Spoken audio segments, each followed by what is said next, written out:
The Montana sky was turning the color of old blood. Red McLean sat on his porch and watched his grandson pace, back and forth, like a penned animal. The boy's knuckles were scraped raw. His shirt had someone else's blood on it. "Grandpa," Thomas said. His voice cracked. "I didn't mean to hit him that hard." Red didn't answer right away. He packed his pipe slow and deliberate, tamped down the tobacco. The sounds of evening settled around them, cattle lowing in the distance, wind moving through the cottonwoods. "How bad is he?" Red finally asked. "Doc says he'll live, but his jaw's broke. His mama's crying. Says I'm an animal." "Are you?" Thomas stopped pacing. "What?" "I asked if you're an animal." Red struck a match. The flame caught. "Because if you are, there ain't much point in talking. Animals don't have choices." The boy's face twisted up, shame and anger fighting each other. He said things about Sarah, about what she'd done with... "I don't care what he said." Red's voice stayed level. "I care what you did, and I care what you're about to do." "What do you mean? You fixing to run?" Silence. The truth hung between them like smoke. "Because if you are," Red continued, "you should know something. Running don't solve nothing. It just means you carry your shame farther, into new places, where it gets heavier every mile." Thomas sank into the chair beside him.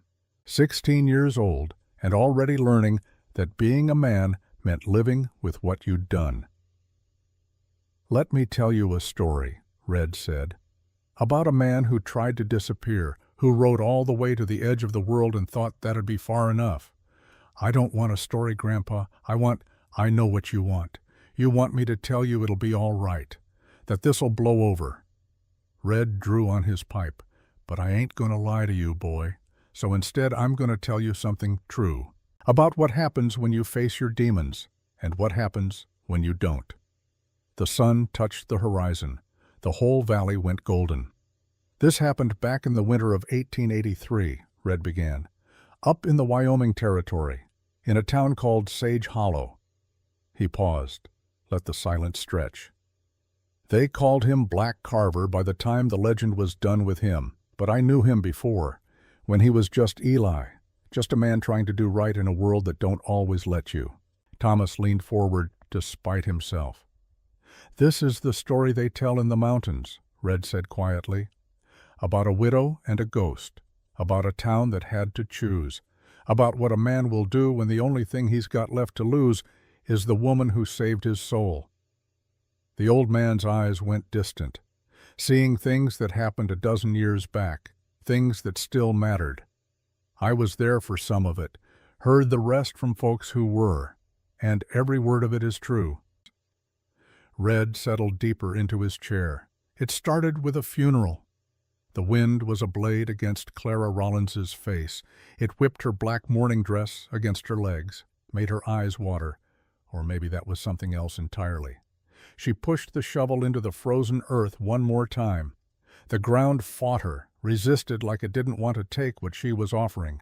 James was already in the hole, wrapped in canvas because they couldn't spare a coffin.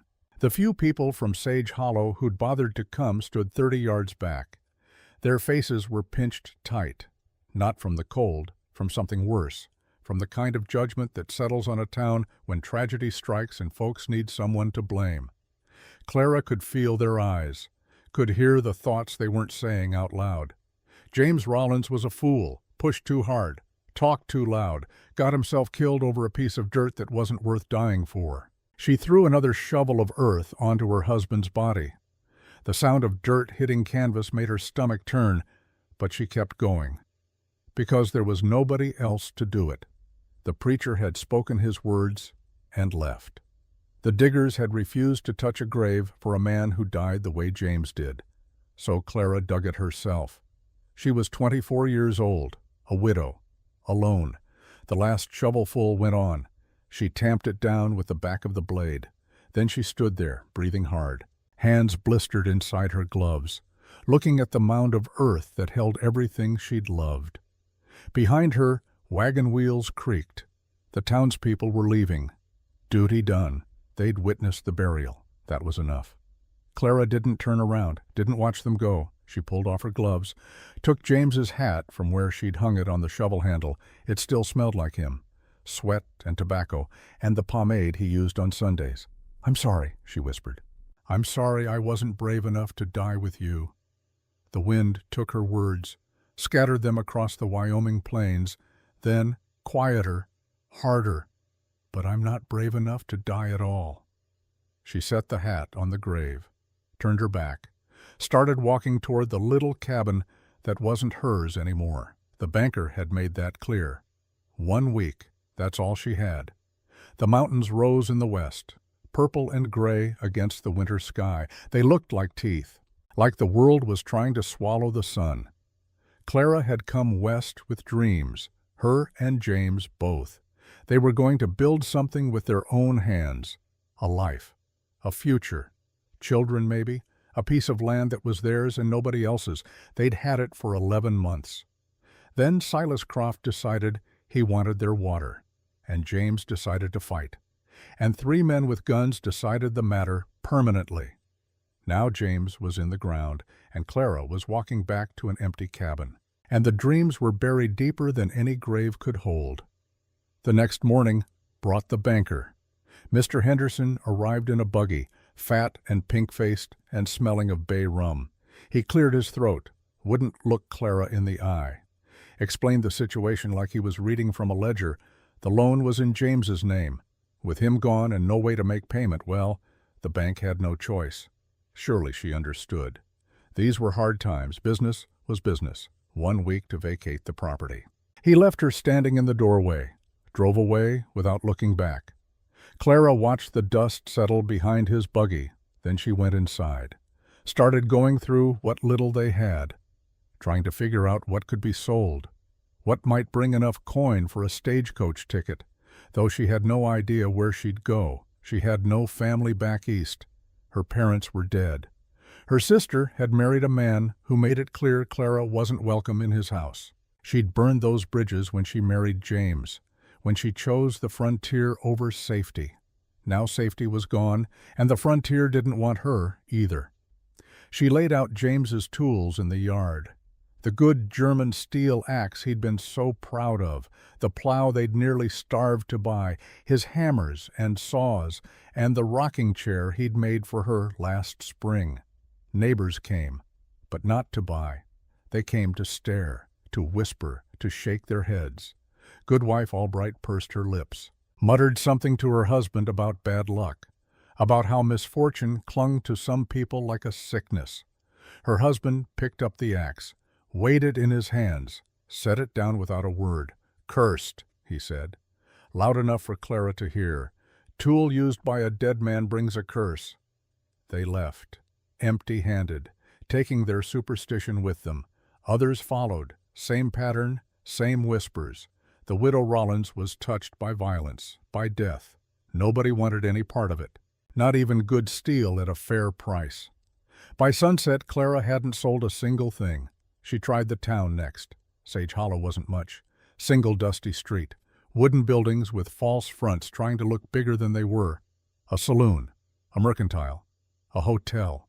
A church with a crooked steeple. Maybe 200 souls total. The kind of place where everybody knew everybody's business. Where strangers stood out and scandal spread like wildfire. Clara walked that street, knowing what she was now. A scandal. A problem. A woman alone with no man to vouch for her, no family to claim her, just a black dress and a reputation for bringing trouble. She tried anyway, the hotel first. The owner looked her up and down, his eyes lingering where they shouldn't. He said he had all the help he needed. Said it with a smirk that made her skin crawl. The mercantile next. Mr. Gable was kinder, apologetic even, but the answer was the same. Times were hard. He couldn't afford to hire anyone. He didn't say the rest. Didn't have to. His wife stood behind him, face like stone. The message was clear. Respectable women wouldn't shop here if you were working the counter. Clara tried 4 more places, got 4 more versions of no. By the time she reached the church, the sun was sinking. The preacher met her at the door. Reverend Michaels, soft hands and softer voice. He was sorry, so sorry. but the congregation simply couldn't afford to support charity cases right now. Perhaps she had family back east who could help. She walked away, didn't trust herself to speak. The sheriff's office sat at the end of the street. She stood outside for a long moment, then pushed through the door. Sheriff Luther Miller looked up from his desk. He was younger than she expected, maybe 40, tired eyes. The kind of man who'd taken a job thinking it meant something and learned too late it mostly meant paperwork and keeping his head down. "Mrs. Rollins," he said, "I'm sorry for your loss. Can you investigate my husband's murder?" Miller's face went carefully blank. "Ma'am, we've been through this. There were no witnesses willing to testify, and Silas Croft, 3 men shot my husband in his own doorway. I heard it happen. I saw them ride away." Her voice stayed level. "Barely. That's murder, Sheriff. That's your job. Mr. Croft is a powerful man." Miller stood, walked to the window, looked out at the street instead of at her. "Without proof, without testimony, without courage," Clara finished. Miller's jaw tightened, but he didn't argue, didn't defend himself, just stood there looking at nothing. "Your hands aren't tied, Sheriff," Clara said quietly. "You're just too afraid to untie them." She left him standing there. The sun was setting when Silas Croft found her. She was sitting on a bench outside the closed mercantile, trying to figure out her next move. There wasn't one. She could see that now. Sage Hollow had made its choice. She was being pushed out, quietly, politely, but completely. Croft's boots made no sound on the boardwalk, but she felt him before she saw him. The way you feel a storm coming, a change in the air. "Mrs. Rollins," his voice was smooth, cultured. He took off his hat. "I heard about your troubles. A tragedy. A real tragedy." Clara looked up. Silas Croft was 50-something, barrel-chested, well-dressed. His coat probably cost more than James had made in a year. He had the face of a man used to getting what he wanted. "A woman like you shouldn't be left to fend for herself," he continued. Sat down beside her without asking. Too close. "This is a hard country for a woman alone. It's not right." She said nothing, waited. "I can offer you a solution." His eyes moved over her, assessing, calculating. "I have a large house, plenty of work for a woman's hands. You'd have a roof, food, protection." The word hung between them. Protection, not a job. A proposition. She'd be his property. Expected to warm his bed, to submit to whatever he wanted, all in exchange for survival. Clara stood, looked him straight in the eye. "I am not for sale, Mr. Croft." His smile faltered, replaced by something colder. "You mistake my generosity for something else, girl. It's a kind offer, the only one you're likely to get. Then I'll do without." She started to walk away. His hand shot out, caught her wrist, not hard enough to hurt, but firm enough to stop her. "Think carefully," he said, voice low. "When you're starving in a ditch, my offer might look a lot better. Pride's expensive. Can you afford it?" Clara pulled her wrist free. "I can't afford you, Mr. Croft." She walked away, felt his eyes on her back the whole way down the street. When she looked back, he was still sitting there, watching, like a man who'd been told no for the first time in a very long time, and didn't care for it. That night, Clara made her decision. The cabin felt like a tomb. Everything reminded her of James. His worn hat on the peg, his half-finished cup of coffee still on the table, the scent of his tobacco lingering in the air like a ghost. She couldn't stay. Not in this house. Not in this town. These people had made that clear. The mountains called to her. She'd seen them every day since arriving. Purple and gray and distant. Vast and indifferent. Wild country where a person could disappear. Where the whispers of Sage Hollow couldn't reach. She had no plan beyond that. No idea what she'd find up there. But staying meant accepting Croft's offer eventually. When hunger got bad enough. When winter bit hard enough. When survival mattered more than dignity. She wouldn't give him that satisfaction. Before dawn, she packed 1 wool blanket, a small bag of dried beans, a water skin, the tin cup James had carried in the war. Last, she took his revolver from the wooden box beneath their bed. A Colt Peacemaker, heavy and cold. James had taught her to load it, to sight down the barrel, to squeeze the trigger smooth. Just in case, he'd said. She loaded it now, 6 rounds, slipped it into her coat pocket. Outside she saddled Daisy. The mare was honey-colored, gentle. The only thing of value Clara had left. She should have sold her, could have gotten good money, but she couldn't bear it. Daisy was the last living thing that connected her to the life she'd lost. She led the mare to James's grave, stood there in the pre-dawn darkness. "I'm going," she whispered. "I don't know where, but I can't stay here. They won't let me." The wind moved through the bare branches, sounded almost like an answer. "I'll honor you," she said. "I'll survive. That's all I know how to do now." She mounted Daisy, turned the mare west, toward the mountains that rose like a promise or a threat. She couldn't tell which. Clara didn't look back at the cabin, at the grave, at the town beyond. She rode into the gray dawn, alone. The first day wasn't bad. The trail climbed gentle at first, through scrub and sage. The air was crisp, clean. The sun rose weak and pale, but offered a little warmth. Clara had no destination, just kept riding west, into the foothills, away from everything. By afternoon, the landscape changed. The trees grew thicker, pines and aspens. The trail, such as it was, became harder to follow. Daisy picked her way carefully over rocks and roots. The temperature dropped as they climbed. Clara pulled her coat tighter. The mountains rose around her now. Not distant anymore. Close, immediate, beautiful and terrible all at once. She'd brought no food beyond the beans, hadn't thought that far ahead. Survival meant finding shelter, finding water. She knew nothing about living in the wild. She was a town girl who'd married a farmer. This was beyond her, but turning back meant Croft, meant submission, meant death of a different kind. So she rode on. The sun was sinking when she saw the first clouds, dark, heavy, moving fast from the west. The wind picked up, sharp now, biting.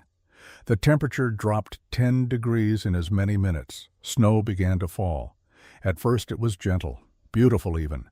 Fat flakes drifting down through the pines, catching in Daisy's mane, melting on Clara's cheeks. Then the wind hit. The storm came like a living thing, furious and hungry. The snow went from gentle to blinding in moments. The wind howled, tore at Clara's coat, stung her face, made her eyes water so badly she could barely see. Daisy whinnied, nervous. The mare knew danger when she felt it. "Easy, girl," Clara said. Her voice was lost in the wind. "We'll find shelter, we have to." But there was no shelter, just trees and snow and wind. The world dissolved into white. She couldn't see the trail, couldn't see 10 feet ahead, lost all sense of direction. The cold seeped through her coat, through her gloves. Her fingers went numb on the reins. Her feet lost all feeling in the stirrups. This was how people died out here, lost in storms, frozen, found in the spring when the snow melted, if they were found at all. Daisy stumbled, nearly went down on a patch of ice hidden under fresh snow. Clara dismounted, tried to lead the mare, but walking was worse. Each step was a battle. The snow was knee-deep already. The wind pushed against her like a wall. She fell once, twice, 3 times. Her body screamed, exhaustion and cold draining the strength from her bones. The temptation to just lie down, to rest, to sleep. It would be so easy. She thought of James, his face, his smile. "I'm sorry," she thought. "I tried. I really tried." She fell again. This time she couldn't get up. The snow was soft, almost welcoming. The cold stopped hurting, started feeling warm instead. That was bad. She knew that was bad, but she was so tired. Her eyes drifted closed. Then she saw it, through the swirling snow, a shape, dark, solid, not a tree, something man-made, a cabin. Clara tried to stand, couldn't, tried to crawl, managed a few feet. The cabin was there. She could see it clearly now, just 50 yards away. Might as well have been 50 miles. She collapsed face first in the snow. The darkness came for her, warm and quiet and final. The last thing she heard was a sound, boots crunching through snow, coming closer. A voice, deep, rough, surprised. Jesus Christ! Strong hands gripped her shoulders, turned her over. She tried to open her eyes, couldn't quite manage it, saw only a silhouette against the white. A man, tall, broad-shouldered. She tried to speak, to say please, to beg for help. Nothing came out but a whisper of breath.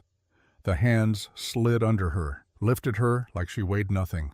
She felt herself being carried, heard a door open. The blessed absence of wind, warmth, somewhere close. A fire, maybe. The man laid her down on something soft. Furs. A bed. She forced her eyes open, just for a second. A face looked down at her, hard, weathered, dark beard. Eyes the color of winter sky, pale blue, cold, guarded, but not cruel. "Don't die," the man said. It wasn't kind. It was an order. "You hear me? Don't die." Then the darkness took her completely. And Clara Rollins, widow of James Rollins, ceased to know anything at all. Somewhere in another time, on a porch in Montana, Red McLean drew on his pipe. "That's how it started," he said to his grandson. "Woman with nothing left to lose, man who'd already lost everything, and a mountain that decided whether they lived or died." Thomas was leaning forward now, caught despite himself. "Did she live?" he asked. Red smiled. Boy, if she'd died, there wouldn't be a story to tell. He looked at the sunset, at the dying light. "But living?" he said quietly. "That was just the beginning." Red knocked the ash from his pipe. The evening had gone full dark now, stars coming out over the Montana Valley like pinpricks in black velvet. "You know what the hardest part of surviving is?" he asked his grandson. Thomas shook his head. "It ain't the hunger, ain't the cold, ain't even the fear." Red packed fresh tobacco. "It's waking up, day after day.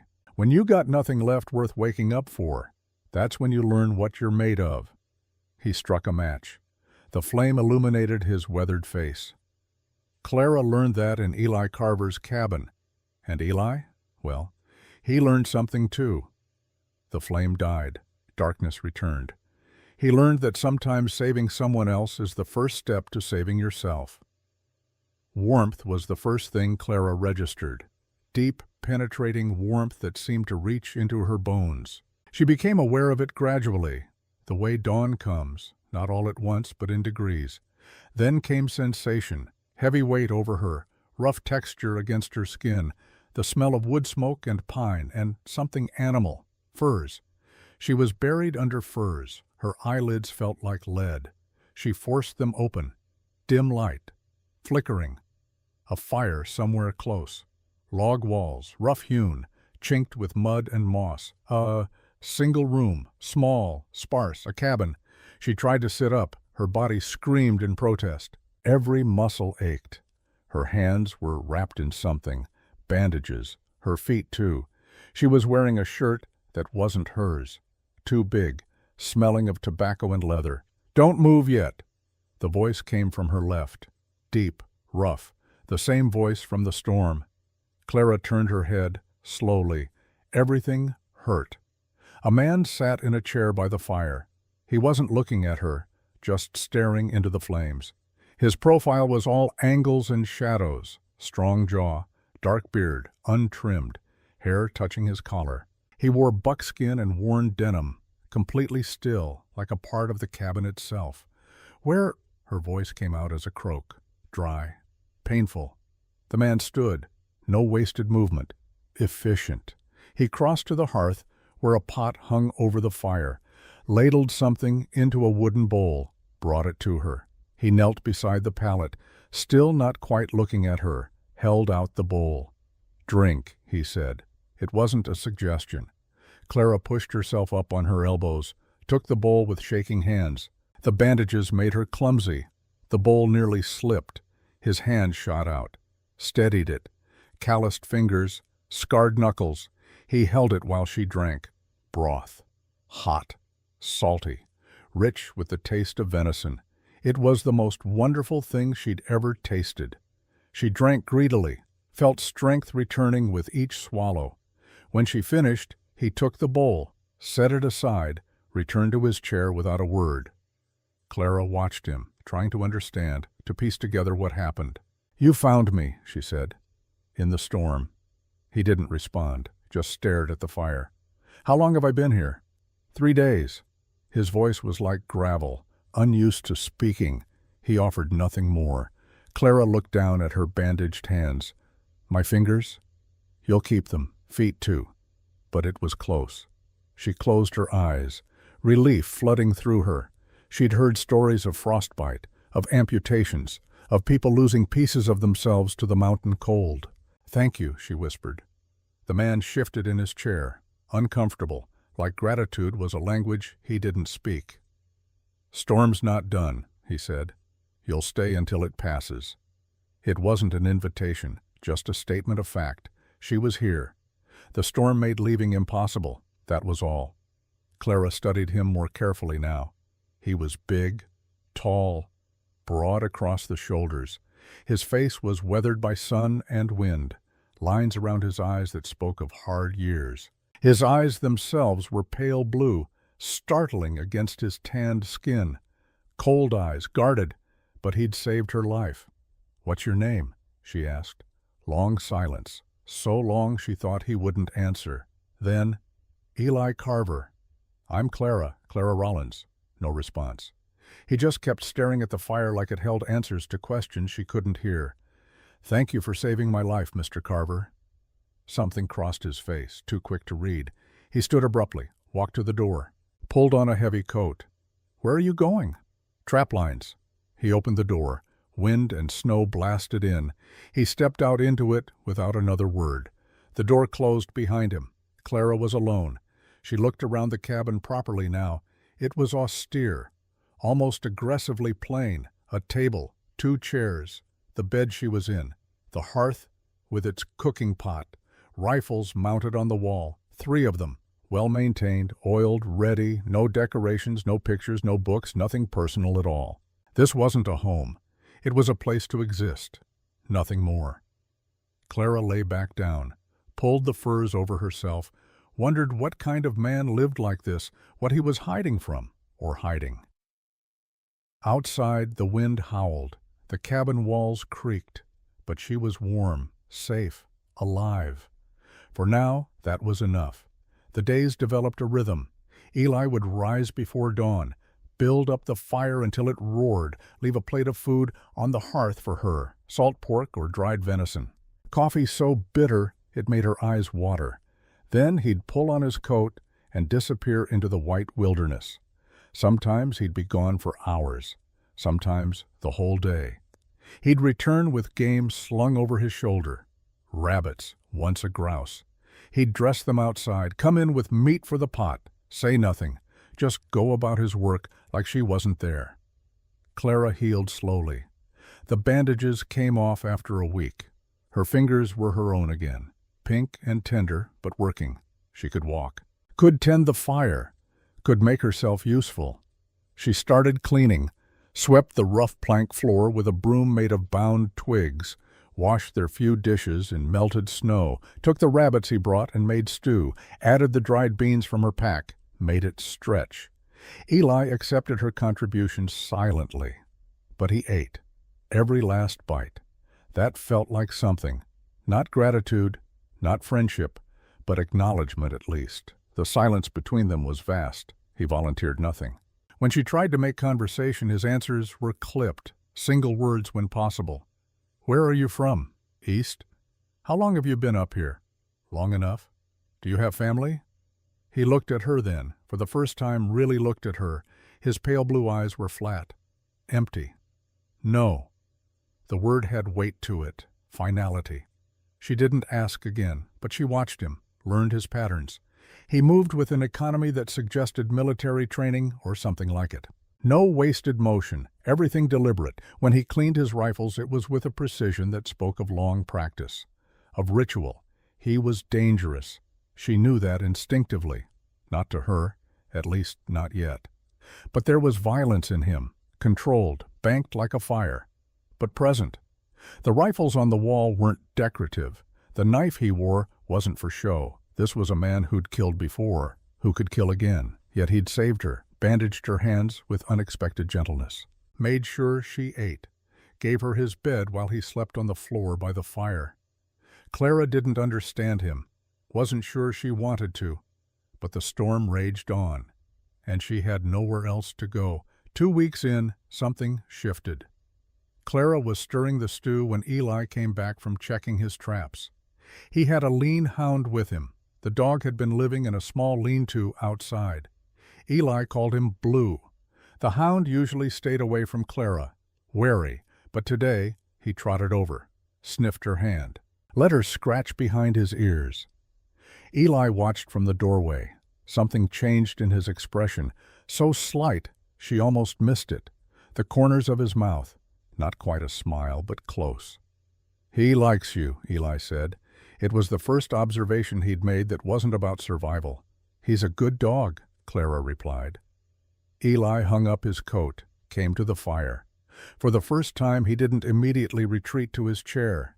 He stood near her, warming his hands. "Smells good," he said. "It's just rabbit and beans." "Still?" They stood there, not speaking, but not in the usual hostile silence. This was different, companionable almost. Clara ladled stew into 2 bowls. They sat at the table, ate together. The quiet felt natural now, not forced. When they finished, Eli did something unexpected. He got up, came back with a battered tin, opened it. Inside was coffee, real coffee, not the bitter substitute he usually made. "Special occasion?" Clara asked. "You've been here 3 weeks. "That's an occasion," he shrugged. "You're still alive. That counts for something up here." He made the coffee. They drank it slow, the good kind of slow. "Why do you live up here?" Clara asked. Gentle, not pushing. Eli stared into his cup. "A man has his reasons." "Are you hiding?" His eyes flicked up, sharp, but not angry. "We're all hiding from something," he said. "What are you hiding from?" "Same thing you are." He stood, walked to the window, looked out at the endless white. "The world that don't want us no more." The words hung there, true, painful. Clara joined him at the window, stood beside him, not touching, but close. "Maybe the world doesn't matter," she said quietly. "Maybe just surviving is enough." "Maybe." He didn't sound convinced. A memory came to Clara that night, unbidden, unwelcome. She and James, early days, before the land, before Wyoming. They'd been in a hotel room in St. Louis, saving every penny for the journey west, planning their future. James had been so excited, eyes bright, talking about the homestead they'd build, the life they'd have, freedom, independence, a chance to be something. "We'll make it beautiful, Clara," he'd said. "You'll see. A real home. Our home." She'd believed him, let herself dream with him. Now James was in the ground, and she was in a stranger's cabin, and the dream was as dead as her husband. Clara turned her face to the wall, let the tears come quietly. She'd gotten good at crying without making sound, didn't want Eli to hear, didn't want to be that burden. But in the darkness, she heard him shift by the fire, heard him stand, thought he might say something. He didn't, just added wood to the fire, making sure she stayed warm through the night. That was Eli Carber's version of kindness, practical, wordless, but real. It would have to be enough. The storm finally broke on a Wednesday. Clara woke to silence. Real silence. Not the muffled howl of wind and snow, but actual quiet. She got up, went to the window. The world outside was blinding, sunlight on fresh snow creating diamonds everywhere she looked. The sky was painfully blue, clear for the first time in weeks, beautiful and terrible all at once. Eli was already outside, chopping wood, the steady rhythm of his axe against timber. She watched him work, his breath visible in the cold air, the play of muscles under his shirt despite the cold. He was favoring his left side, slightly. She'd noticed it before, but now it was obvious. Some old injury that the cold made worse. Clara made coffee. When Eli came in, she had a cup waiting. He took it, surprised. "Thanks." They stood by the fire. The silence between them had changed over the weeks, become comfortable, almost companionable. "Storm's done," Eli said. "Trail will be passable in a few days, once the snow settles." He was telling her she could leave, not forcing her, just informing her. "Where will you go?" he asked. Clara hadn't thought that far. Back to Sage Hollow? Impossible. Croft was still there, the town's judgment still there. East? With what money? To what family? "I don't know," she admitted. Eli nodded, like he understood, like he'd been in that exact place before. "You can stay," he said, "long as you need." It wasn't warmth, wasn't friendship even, just practical. An offer of shelter until she figured out her next move. But coming from him, it was everything. "Thank you," Clara said. He shrugged, turned away. But not before she saw it again. That flicker in his expression. Like maybe he didn't hate having her here, like maybe the silence was less empty with two people in it. That afternoon, while Eli was outside reinforcing the lean-to, Clara's curiosity got the better of her.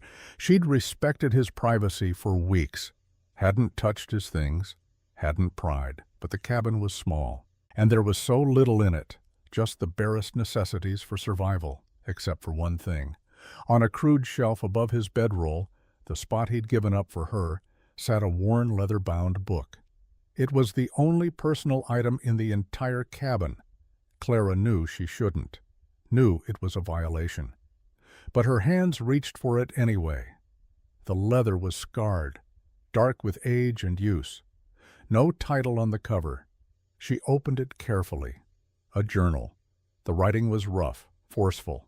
The kind of script that came from a man unused to writing, or too used to anger. The ink was faded in places, dark and heavy in others. It wasn't a diary, not a record of daily life. It was something else. Darker. She flipped through pages. Phrases jumped out at her. The price of a man's soul. West of the Pecos, God stops listening. Redemption is just a word for forgetting. And drawings, sketched with surprising skill. Faces of men.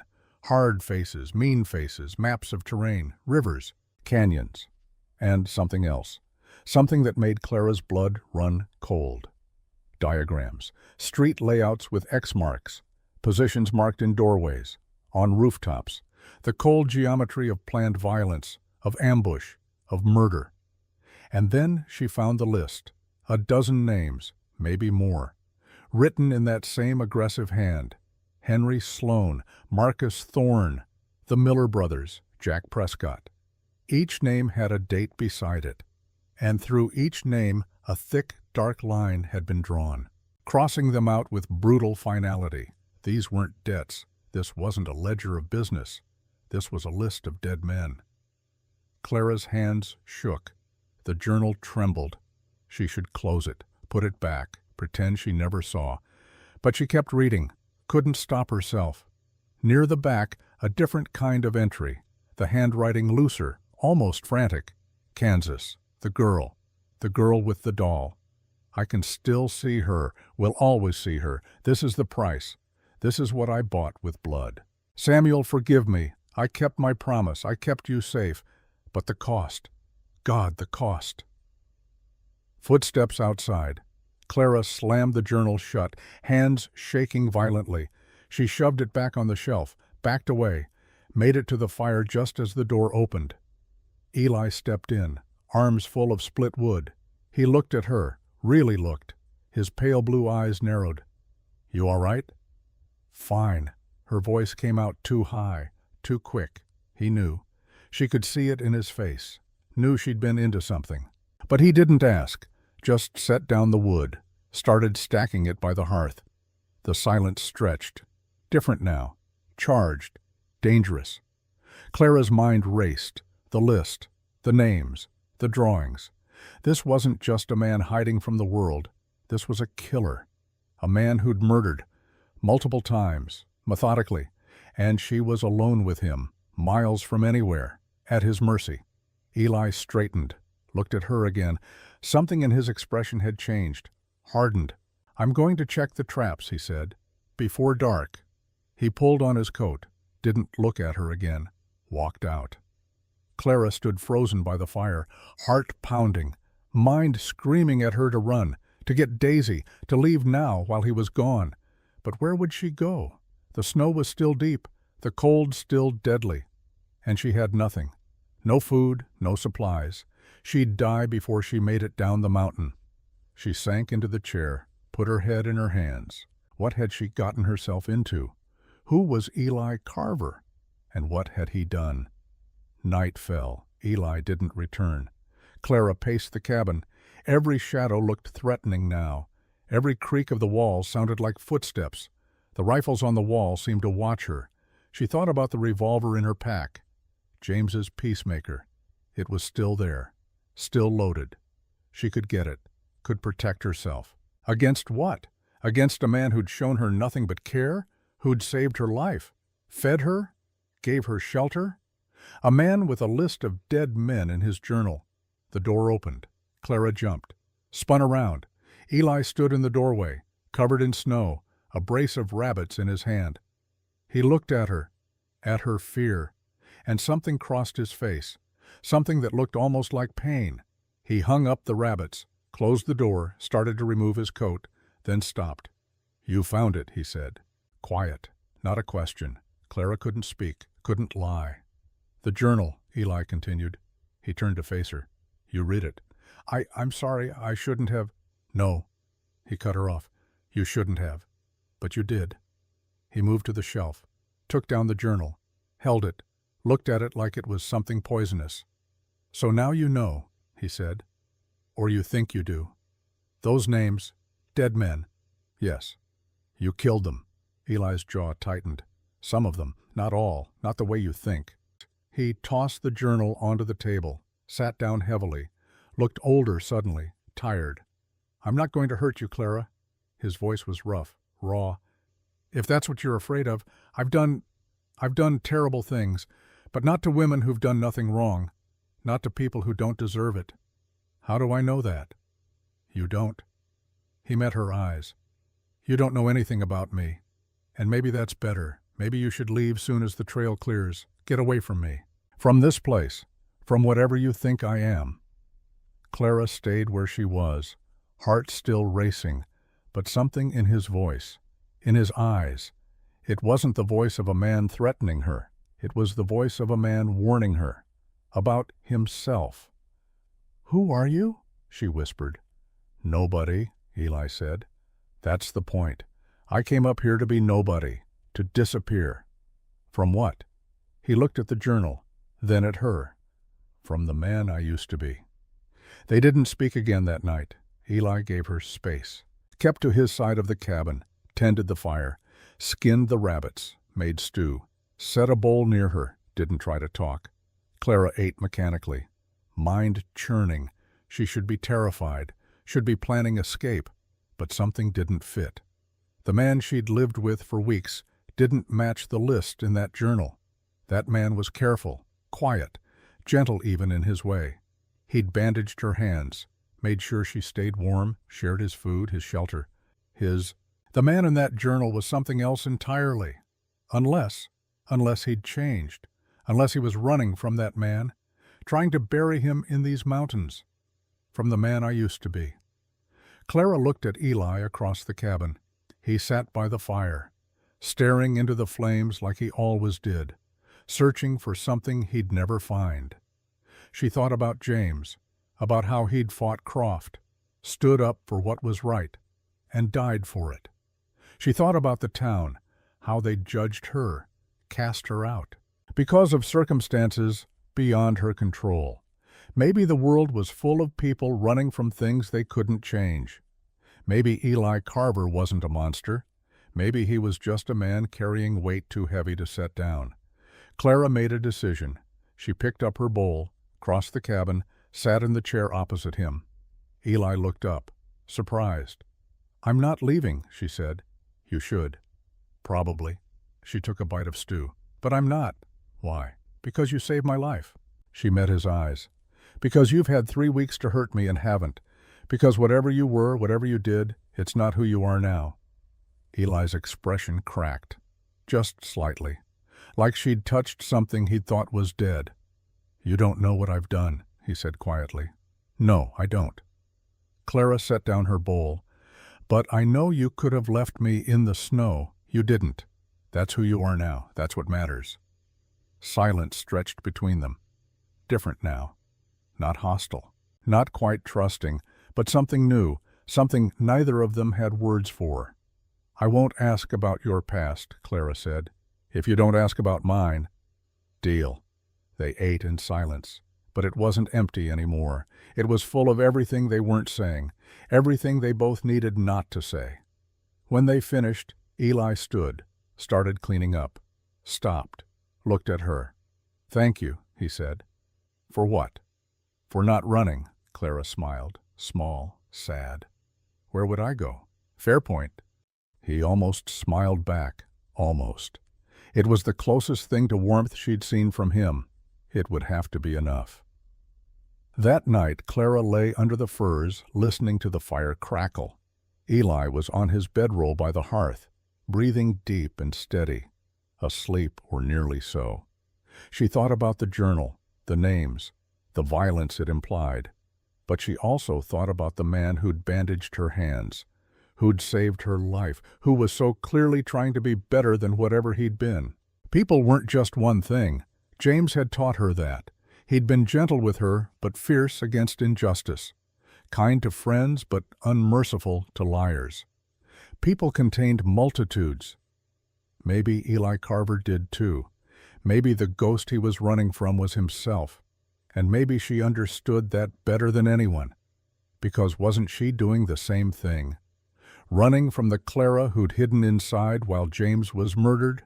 The Clara who'd been too afraid to fight, too weak to save him. Maybe that's why she couldn't judge Eli, because she was running too. From guilt, from shame, from the person she'd failed to be. Up here on this mountain, neither of them had to be who they were before. They could just be two people, surviving, together. For now, that was enough. Clara closed her eyes. Let sleep take her. Across the cabin, Eli Carver stared at the ceiling, wide awake, knowing exactly what she'd read, knowing she knew what he was, and she'd stayed anyway. He didn't understand it, didn't trust it. But something in his chest, something he'd thought was frozen solid, shifted, just slightly, like ice beginning to crack, like the first hint of spring. Morning came cold and clear. Eli was up before dawn as always, building the fire. But when Clara woke, he did something different. He'd made coffee, the good kind, and set out a plate with extra meat. "Figured you'd want to keep your strength up," he said, not looking at her, "in case you change your mind about leaving." "I won't." He nodded. Still didn't look at her, but his shoulders relaxed, just slightly. They ate breakfast in their familiar silence, but it felt different now.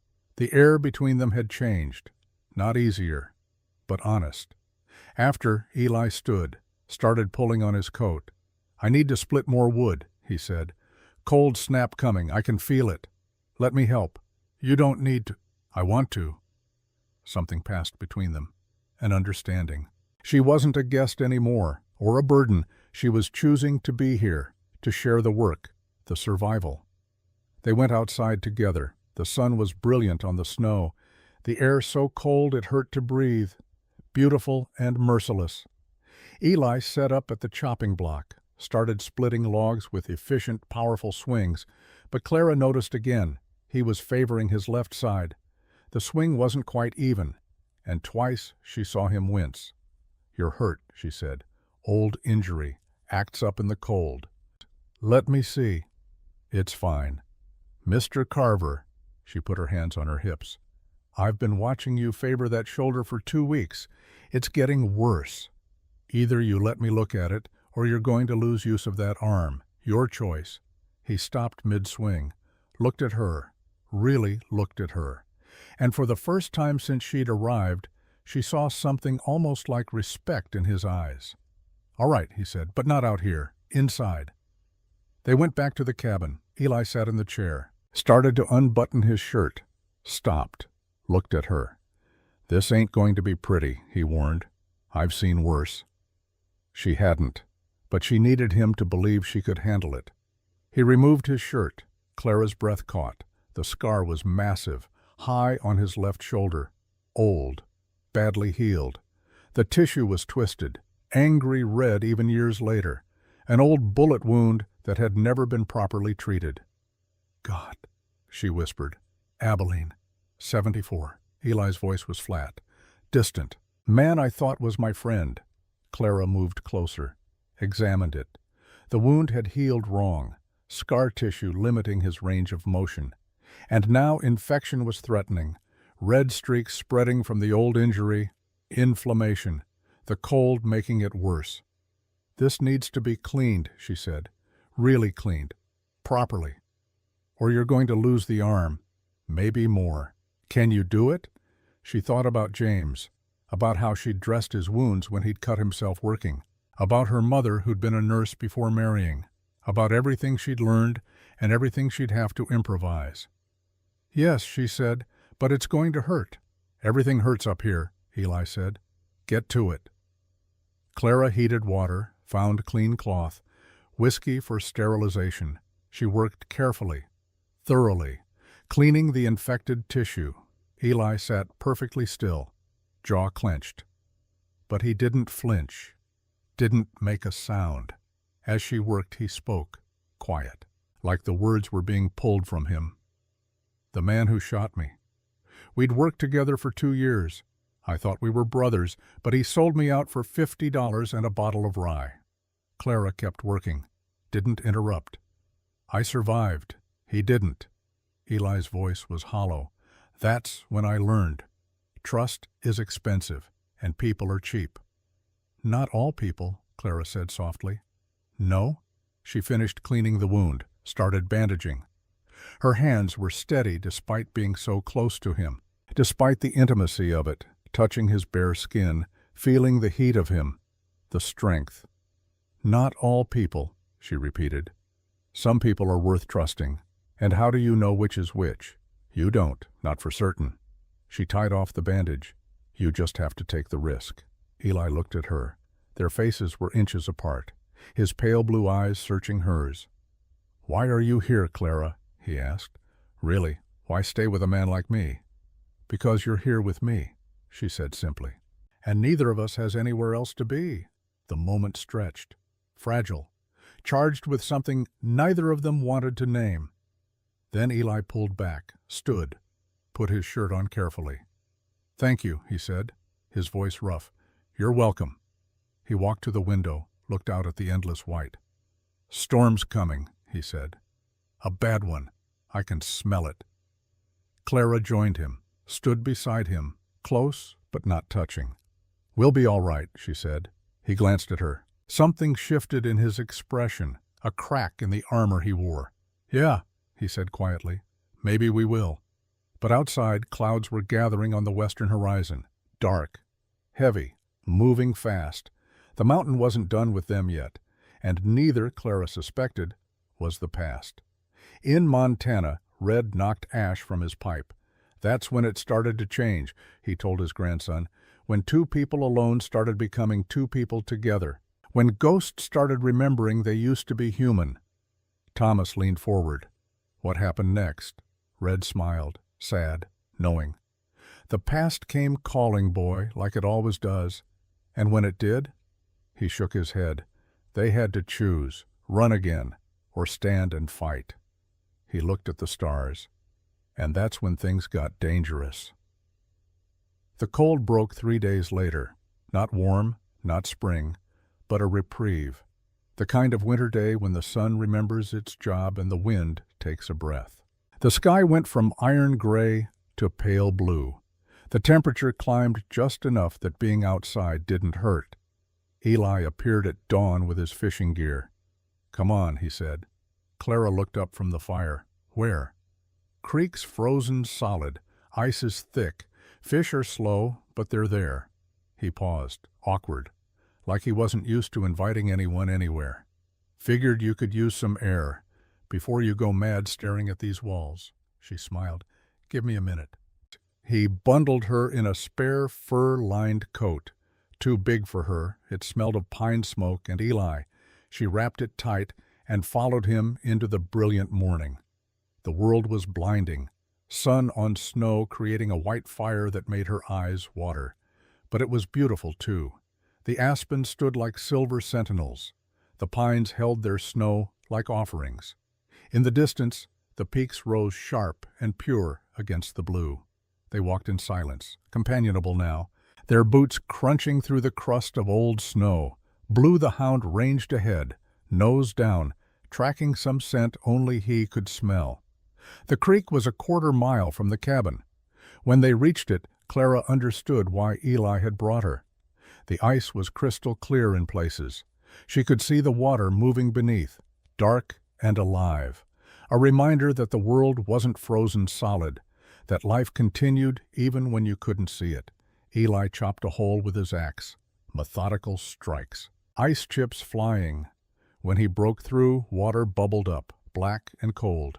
He showed her how to bait the crude hook, dried meat from his pack, how to lower the line, how to wait. They sat on a fallen log, lines dangling in the dark water, not speaking, just being. Clara couldn't remember the last time she'd felt this. Peace. Not happiness. She wasn't ready for that, but peace. A moment without fear, without judgment, without the weight of everything she'd lost. Thank you, she said quietly. For what? For this, for letting me be here. Eli shrugged, uncomfortable with gratitude. You're doing the work, earning your keep. That's not what I mean. He looked at her, those pale blue eyes searching. I know. They fell silent again. The only sound was the wind through the bench, the distant call of a jay, the creak of ice settling. Then Clara's line jerked. She grabbed it, surprised, started pulling up, hand over hand, fighting the weight. A fish broke the surface, silver, wriggling, catching the light. A sound escaped Clara, one she didn't recognize at first, one she hadn't made since before James died. Laughter, pure, delighted, surprised. It burst from her like something that had been locked away too long. She laughed as she struggled with the fish, as it flopped onto the snow, as it fought the hook. She looked at Eli, face flushed, eyes bright, still laughing. And she saw it, the corner of his mouth, moving, twitching, not quite a smile, but the ghost of one, the echo of something he'd forgotten how to do. It was there for just a second, then gone. But she'd seen it, proof that the man inside was still alive. Eli reached over. His large hand covered hers. He worked the hook free with practiced ease, but his touch lingered. Just a moment, just enough for her to feel the warmth of him, the strength. Nice catch, he said, his voice softer than usual. Beginner's luck. Maybe. He baited her hook again. Try for another. They fished until the sun was high, caught 3 more, not much, but enough. And more importantly, Clara had laughed, and Eli had almost smiled, and something between them had shifted again. On the walk back, Clara's foot hit a patch of ice hidden under fresh snow. She went down hard. Would have fallen completely if Eli hadn't caught her. His arms wrapped around her waist, steadied her. She was pressed against him, face to face, his hands firm on her, her hands instinctively gripping his coat. They froze. The moment stretched. She could see every detail of his face, the lines around his eyes, the scar through his left eyebrow, the day's worth of beard, his breath visible in the cold air, his eyes locked on hers. Neither moved. Then Eli released her, stepped back, cleared his throat. Careful, he said, rough. Ice is treacherous. Yes, Clara managed. Thank you. They walked the rest of the way in silence, but it was different now. Charged, heavy with awareness. When they reached the cabin, Eli went straight to cleaning the fish. Clara started the fire. Both of them working, not looking at each other, not speaking. But the air between them hummed with everything they weren't saying. That night something broke. They'd eaten the fish, sitting at the table, the silence between them fuller than usual, heavy with questions neither wanted to ask. Clara was washing the dishes when she finally spoke. "It wasn't just a land dispute," she said. Eli looked up. She had her back to him, hands still in the water. "My husband's death," she continued, her voice steady. But Eli could hear the effort it took. People think James was foolish, that he pushed Silas Croft too hard, that he brought it on himself. She turned, faced him. "But they don't know the truth." Eli said nothing, just listened. Like he'd learned to do, Clara sat down, wrapped her hands around her coffee cup, stared into it. "Croft was rerouting the water," she said, "from the smaller homesteads, strangling them, forcing them to sell for nothing. James found out. He was going to ride to the territorial capital, to speak to the marshal, to expose him." Her voice cracked, just slightly. "He told Croft as much, thought the threat of the law would be enough." She looked up, eyes bright with unshed tears. "The next day, Croft's men came, 3 of them. They said it was about a boundary line, but it wasn't." Eli's hands tightened on the table. "I was inside," Clara whispered, "making bread. I heard James go to the door, heard voices, then shots. 3 shots.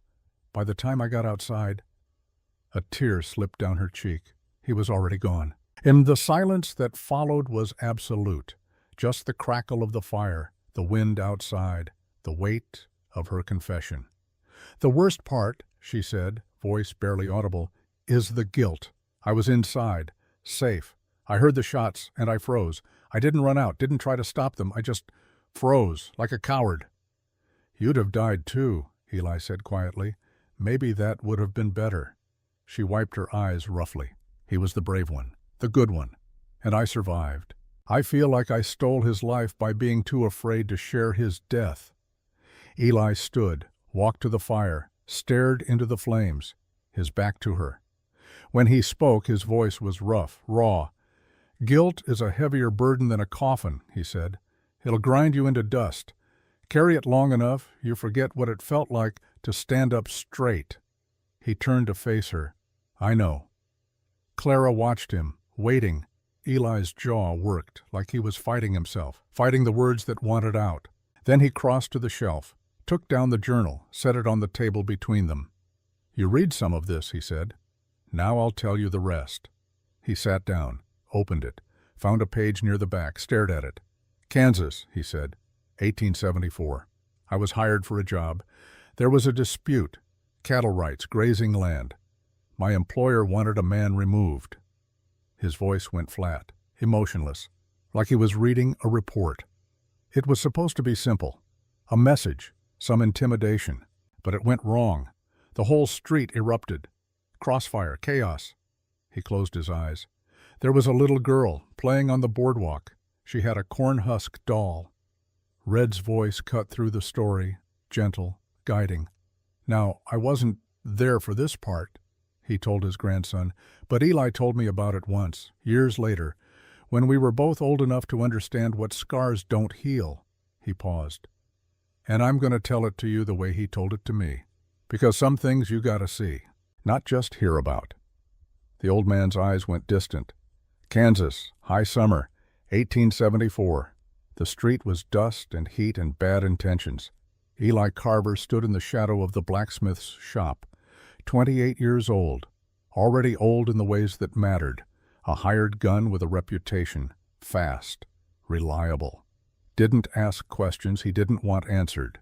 Beside him was his brother, Samuel, just 19, green, eager. Everything Eli had been before the war beat it out of him. "You stay back," Eli told him. "When it starts, you stay back, understand?" Samuel's hand was on his pistol, nervous, excited. "I can handle myself. That ain't the point. This ain't your fight. You brought me here. I brought you to watch, to learn, not to fight." Across the street, 3 men emerged from the bank, the Thatcher brothers and their foreman. Hard men, the kind that settled disputes with lead. "That's them," Eli said. "When I move, you stay put. You hear me, Sam?" Samuel nodded, but Eli saw the lie in his eyes. Eli stepped into the street, hand hovering near his Colt.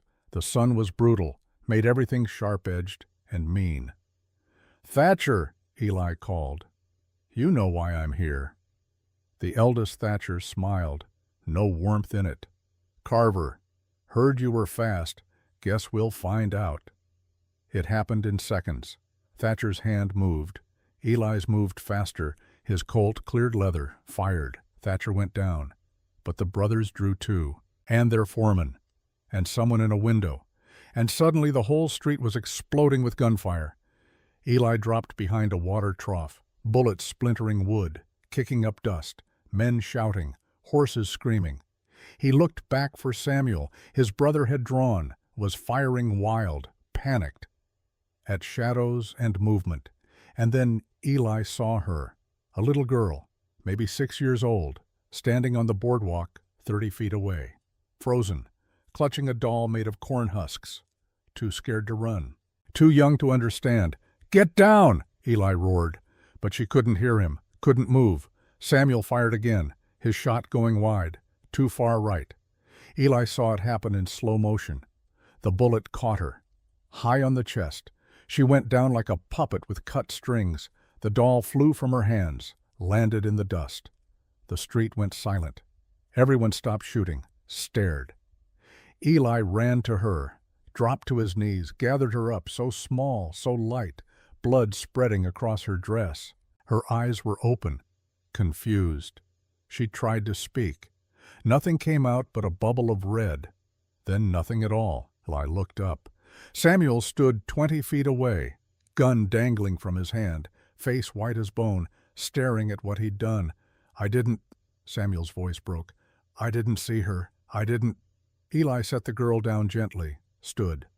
The world felt unreal, like he was watching it through water. Witnesses were gathering, staring, pointing, whispering. Samuel would hang.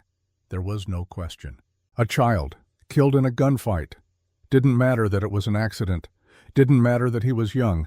They'd hang him. Unless... Eli looked at his brother, saw the boy he'd taught to ride, to shoot, to be a man. Saw his whole future crumbling. Samuel had a wife back home, a baby on the way, a life ahead of him. Eli had nothing. Just a reputation and a fast draw. Nothing worth saving. He made his choice. "I killed her," Eli said, loud, clear. "My shot, my mistake." Samuel's eyes went wide. "What? No, Eli, I—" "Shut up." Eli's voice was iron. "You weren't here. You were never here. You understand me? I can't let you— You got a wife, Sam. A baby coming. You got a life." Eli holstered his gun. "I got nothing to lose." The law arrived. Eli told them the story, gave his name, took the blame. Samuel tried to confess. Eli talked over him, made him sound crazy with grief. In the chaos, Eli got Samuel out, put him on a horse, gave him every dollar he had. "You ride," Eli said. "You ride, and you never come back. You change your name. You start over. You give that baby everything. You hear me? Eli, you live a good life. That's how you pay me back. You live good." Samuel was crying. "I'm sorry. God, I'm so sorry." "I know." Eli slapped the horse. "Now go." He watched his brother disappear into the distance. Then he turned to face what he'd bought, the law, the judgment, the name that would follow him. Black Carver, the man who killed a child. Back in the cabin, Eli's voice was barely a whisper. "The men who hired me, they couldn't risk me talking, testifying about who paid for what. So they made sure I'd never be believed, pinned 2 other murders on me, men who were already dead, built the legend of Black Carver, made me into a monster." He looked at Clara, eyes haunted, "And I let them, because I thought I deserved it, for Kansas, for that girl, for every choice that led to that moment." Tears streamed down his face. The first she'd seen, maybe the first in years.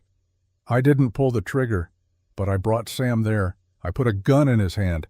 I taught him to use it. Her death is on me just as much as if I'd shot her myself."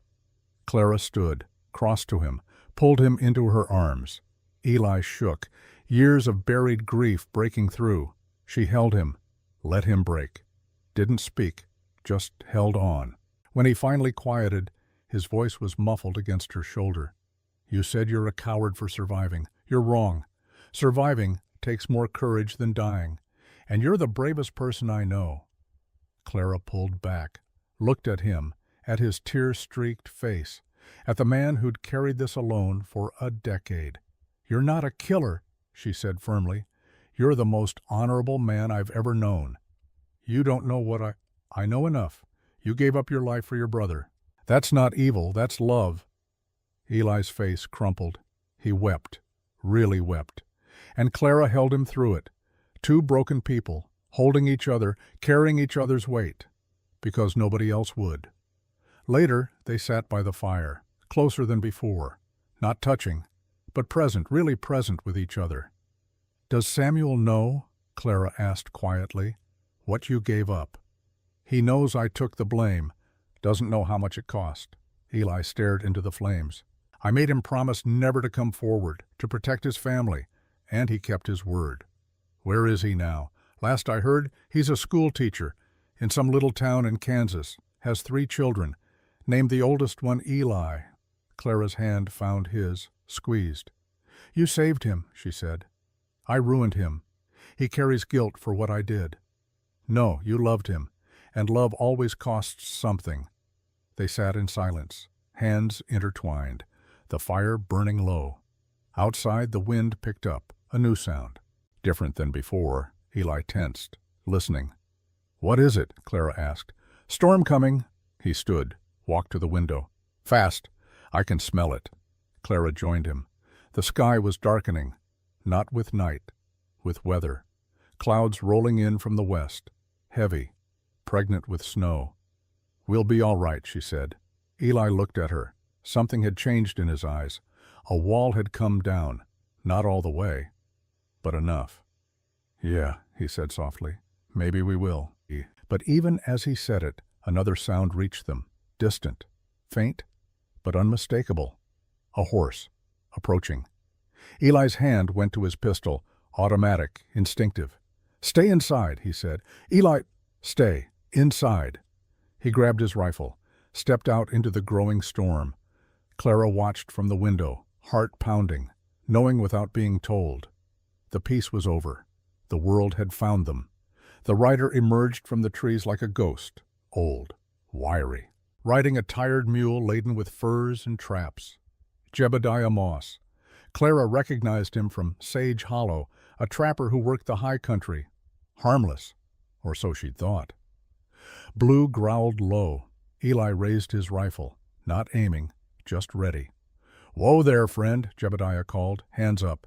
Just passing through. Didn't expect to find folks this far up. Keep moving, Eli said. Voice flat. Cold's coming on fierce. Thought maybe I could beg some coffee, share some tobacco. Trappers got to look out for each other up here. Eli's jaw tightened.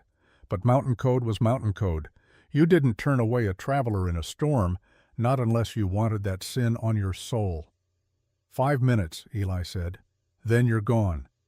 Jebediah dismounted, tied his mule, came to the fire Clara had built outside. She brought coffee, her instincts screaming that this was wrong, that this man was dangerous somehow. He talked. Too much, about pelts and prices and the hard winter, about how the beaver were scarce, about pushing deeper into new territory. His eyes kept flicking to Eli, studying, calculating. Then they went wide. Say now, Jebediah said slowly. I know you. Eli went very still. Took me a minute. The old trapper squinted. But I know that face. Your picture's up in a dozen marshal offices, from here to the border. The world stopped. They call you Black Carver. There's a bounty, $500. Clara's blood went cold. Eli set down his coffee, stood. The movement was slow, deliberate, deadly. You didn't see anyone here today, old man, Eli said. His voice was winter itself. You saw an empty cabin. You took a drink from the creek. You moved on. Jebediah's face went pale. He saw his mistake, saw what Eli was, what he could do. If I ever hear, Eli continued, that you spoke a word of this to anyone, I will hunt you down. Doesn't matter where you go, doesn't matter how far, I will find you. He leaned close. Close enough for Jebediah to see his eyes, see the truth there. And I will cut your tongue out of your head. It wasn't anger, wasn't heat, just cold, simple fact. Jebediah scrambled to his feet, nearly ran to his mule, threw himself onto it, kicked it into motion without looking back. He disappeared into the trees, into the gathering storm. Silence fell. Eli stood there, statue still. Then his shoulders sagged. Clara went to him. He'll tell. I know. Then we have to leave. Run. Now. Eli looked at her. Where would we go, Clara? I've been running for 10 years. There's nowhere left. Then what do we do? Before he could answer, Blue started barking, frantic, aggressive. Eli spun, grabbed his rifle. 3 riders emerged from the trees, not from the direction Jebediah had gone, from the south, from Sage Hollow. Clara's stomach dropped. She recognized them, Croft's men, the same ones who'd killed James. The lead rider smiled. Yellow teeth, dead eyes. Well, well, he said. The little widow decided to hide after all. Mr. Croft's been worried about you. Eli stepped in front of Clara, rifle up, ready. You're on my land, he said. Turn around. Your land? The man laughed. You're Black Carver, wanted man. You got no land, no rights. You're worth $500 dead or alive. Then try to collect. The 3 men spread out. Hands on their guns. Professional. This wasn't intimidation. This was execution. Go inside, Clara, Eli said quietly. I won't. Now! She ran for the cabin, grabbed James's revolver from her pack, looked out the window. The 3 men were dismounting, circling. Eli backed toward the cabin, rifle tracking between them. Mr. Croft sends his regards, the lead man said. Says to tell you he ain't forgotten what you know. About the old days. About Kansas. Clara's breath caught. Croft and Eli. Connected somehow? Croft, Eli said. The name like poison. I should have known. He's still cleaning up loose ends. You worked for him once? You know too much. And the widow? The man smiled. She knows too much about what happened to her husband. Can't have that. They drew. Eli was faster. His rifle spoke once. The lead man went down. A neat hole between his eyes, but the other 2 were firing. At the cabin. At Eli. Bullets splintering wood, kicking up dirt. Eli made it to the door, slammed it shut. A bullet caught him, high on the left side. He grunted, staggered. Eli, Clara grabbed him, blood spreading across his shirt. Barricade the door, he gasped. They'll try to burn us out. Clara dragged the table to the door, then the chairs. Anything heavy. Eli slid to the floor, reloading his rifle with shaking hands. Outside, one of the men shouted, You got 2 choices, Carver. Come out and die quick or stay in there and burn. Eli looked at Clara, at the revolver in her hand. Can you shoot? James taught me. Then get to the window. They rush, you fire. Aim for center mass. Don't think, just shoot. Clara's hands were shaking, but she moved to the window, broke out the glass with the gun barrel, drew a bead on the men outside. A torch arced through the air, hit the side of the cabin. The dry wood caught. Smoke started seeping through the chinks. Now! One of the men yelled. They rushed. Clara fired, once, twice, 3 times, the recoil jarring her arms. One man went down screaming, clutching his leg. Eli fired from the door, his rifle barking. The other man stumbled, fell, but he was still moving, crawling, going for his gun. Eli tried to stand, couldn't. Too much blood loss. He sagged against the wall. Clara didn't think. She ran to the door, threw it open. The crawling man looked up, saw her, raised his pistol. She fired first. The bullet took him in the chest. He fell back, didn't move again. Clara stood there, gun smoking, ears ringing, staring at what she'd done. Clara, Eli's voice, weak. Come here. She turned. Eli was pale, too pale, blood soaking his shirt, pooling beneath him. She dropped the gun, ran to him, pressed her hands to the wound, trying to stop the bleeding. Stay with me, she said. You hear me? Stay with me. Did we get them all? Yes. Good. His eyes were unfocused. Good. We have to get you help. Have to get you down the mountain. Clara. He caught her hand, his grip weak. Listen, Croft. He's not just some rancher. I worked for him. 10 years ago, before Kansas, before everything. Her mind reeled. What? He's one of the men who framed me, who built the Black Carver legend, to keep me quiet about the things I'd seen, the things I'd done for him. Why didn't you tell me? Because I was ashamed. Blood trickled from the corner of his mouth. I helped men like him, for money. I'm just as guilty as— No. She pressed harder on the wound. You were young? You got out? He didn't. Clara, you're not dying. Not today.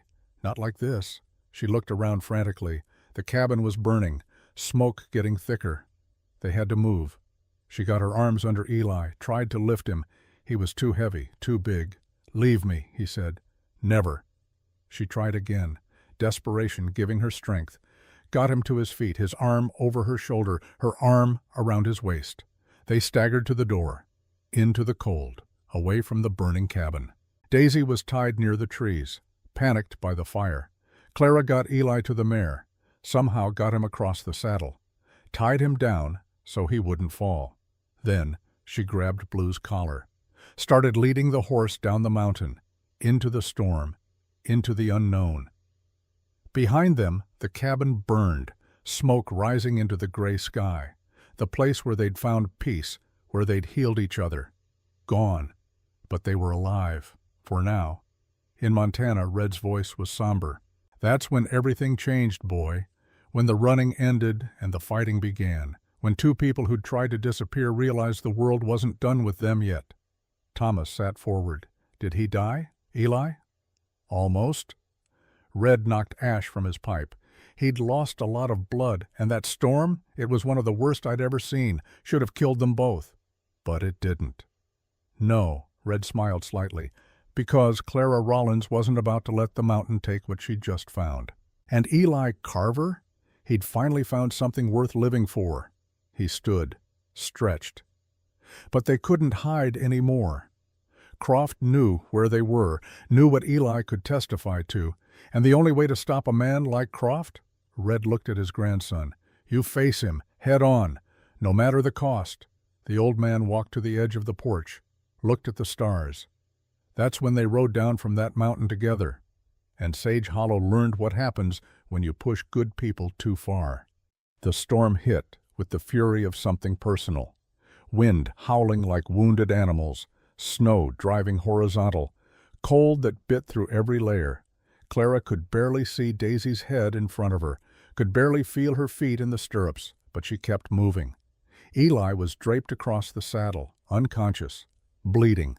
She'd tied him down with rope from her pack, checked the knots every 100 yards, terrified he'd slip, terrified she'd lose him to the snow and never find him again. Blue pressed against her leg. The hound's warmth, the only thing keeping her connected to the world. To reality. She had no destination. Just down. Away from the burning cabin, away from the bodies, towards something, anything. Her mind wouldn't stop racing. Croft and Eli. Connected. From before. I worked for him. 10 years ago. How much had Eli been hiding? How deep did this go? But it didn't matter. Not now. Now was survival. Questions could wait, if they survived. The temperature dropped. Her exposed skin went numb. Her hands lost feeling on the reins. She stumbled, fell, got up, fell again. Daisy stopped moving. Clara looked up. Through the blinding snow she saw shapes, dark, solid, buildings. She'd somehow found the road, followed it down. And now, a barn, a house. Lights in the windows. She didn't recognize it, didn't care. She staggered to the door, pounded with frozen fists. The door opened. A man's face, middle-aged, weathered, eyes widening at the sight of her, blood-covered, half-frozen, wild-eyed. "Please," Clara gasped. "He's dying. Please." The man looked past her, saw Eli tied across the horse, saw the blood. For a moment Clara thought he'd slam the door, turn them away, let them freeze. Instead he called over his shoulder, "Martha, get the bed ready. We got wounded." He pushed past Clara, strong hands untying Eli, lifting him down. Another man appeared, younger, his son maybe. Together they carried Eli inside. Clara followed, legs barely working, blue at her heels. Warmth hit her like a wall. A fire, a real home. A woman, Martha, was already moving, clearing a table, laying out blankets. They put Eli on the table. Martha cut away his shirt. The wound was ugly, high on his left side, still bleeding, but the bullet had gone through, clean. That was something. "What happened?" the man asked, not accusing, just needing to know. "We were attacked," Clara said. Her voice sounded strange, distant. "3 men. They tried to kill us." "Where?" "The cabin. Up the mountain. It's burning now." The man and his son exchanged looks. "You're the widow Rollins," Martha said, not a question. "From Sage Hollow." Clara nodded. "And him?" The man gestured to Eli. Clara hesitated. One lie could save them, but she was done with lies. "Eli Carver," she said. "They call him Black Carver." The room went still. The younger man's hand went to his belt, where a gun would be. "The wanted man," the father said slowly. "Yes." Clara stepped between them and Eli, small, exhausted, but fierce. "And the man who saved my life. The man who's been hiding in these mountains for 10 years because he took the blame for something his brother did. The man Silas Croft is trying to kill because he knows too much about Croft's crimes." She looked at each of them in turn. "So yes, he's wanted, and yes, he's killed men. But the men he killed today were trying to murder us, and if you turn him out, he'll die, and I'll die, and Croft wins." Silence. Then Martha pushed past her husband, started cleaning Eli's wound. "Peterson," she said to her husband, "get the whiskey. And clean cloth. This man's not dying on my table." The blacksmith, Peterson, Clara recognized him now from town, hesitated, then nodded. "All right," he said, "but come morning, we're taking this to the sheriff, all of it. Understood?" "Understood," Clara said. She collapsed into a chair, watching them work, watching them save Eli's life. And for the first time in hours, she let herself breathe. Eli didn't wake for 2 days. Fever took him. He thrashed, muttered names Clara didn't know, relived battles she couldn't see. Once he screamed, a raw animal sound that made everyone in the house freeze. Clara never left his side. She bathed his face with cool cloths, spooned water between his lips, held his hand when the shaking got bad, whispered to him, anchored him to the living world. "You don't get to die," she told him, her voice fierce. "You hear me, Eli Carver? You saved me. Now I'm saving you, so you fight. You fight, and you come back." On the 3rd morning, his eyes opened, pale blue, confused, searching. "Clara?" His voice was a rasp. "I'm here." She gripped his hand. "I'm right here. We're safe. We made it down the mountain. The Petersons took us in." His brow furrowed. "Peterson, the blacksmith." "Yes." "He knows who I am?" "Everyone knows who you are now." Eli tried to sit up, gasped, fell back. "Don't move," Clara ordered. "You were shot. You lost a lot of blood. You're lucky to be alive." "The men, dead, all 3 of them." Something crossed his face. Not quite regret, but close. He'd broken his vow again, killed again. Even in self-defense, it carried weight. Clara saw it, understood it. "You did what you had to do," she said quietly, "to save us both. That don't make it right. No, but it makes it necessary." Eli closed his eyes, exhausted from just being awake, but his hand tightened on hers.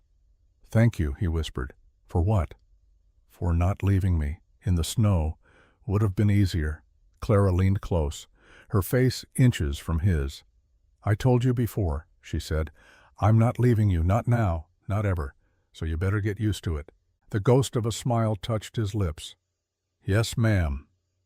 Then sleep took him again. But this time it was peaceful, healing. Clara sat back, allowed herself a moment of relief. They'd made it, both of them, against everything. Now came the hard part, deciding what came next. Sheriff Miller arrived on the fourth day. Clara heard the horse, looked out the window, saw the badge. Her stomach clenched. Eli was sitting up now, still weak but conscious, alert. When she told him the sheriff was here, he just nodded. Figured he'd come eventually. Peterson let Miller in. The sheriff took off his hat, looked uncomfortable, like he'd rather be anywhere else. "Mrs. Rollins," he said. "Mr. Carver." "Sheriff," Eli replied. Miller pulled up a chair, sat heavily. He looked older than Clara remembered. Tired, like the weight of his badge was too much to carry. "I need to hear what happened," he said, "from the beginning." So Clara told him, all of it. The attack at the cabin, the 3 men, how they'd mentioned Croft, how they'd said Eli knew too much from the old days. Miller listened, face carefully blank, taking notes in a small book. When she finished, he turned to Eli. "Is it true? You worked for Silas Croft?" 10 years ago, Eli said. "Before Kansas, before I became Black Carver. I ran jobs for him, intimidation mostly, driving settlers off land he wanted. I didn't know what he was building, what he'd become. But yeah, I helped him. And he's the one who framed you?" "Him and others like him. Men with money, men with power. They pinned murders on me, men who were already dead, built the legend so I could never testify against them." Miller closed his book, rubbed his face. "That's a hell of a story, Carver. It's the truth. Can you prove any of it? No?" Eli met his eyes. "But the men who attacked us?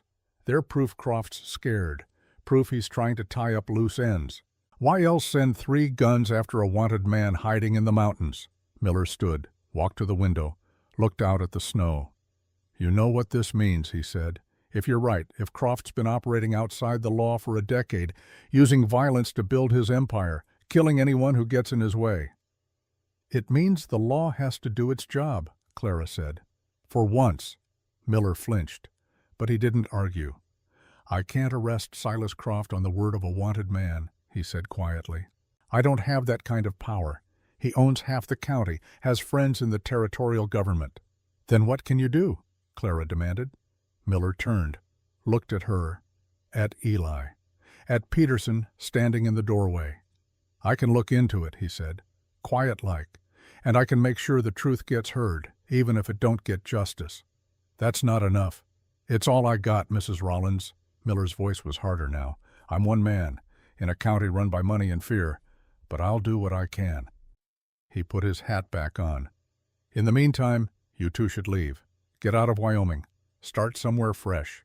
Because if Croft knows you're alive, he'll send more men, and next time they won't stop." He left. Silence filled the room. Clara looked at Eli. He was staring at his hands, at the scars on his knuckles, thinking. "We could run," she said softly. "Like he said, Oregon, Canada, somewhere far." "I'm done running, Clara." "Then what?" Eli looked up. His pale blue eyes were clear, decided. "We go to Sage Hollow. We tell everyone what Croft did, what he is. We make him answer for it. They won't believe us." "Maybe not, but we have to try." He stood, wincing, but steady. "I've been hiding for 10 years, letting lies define me, letting fear control me. I'm done."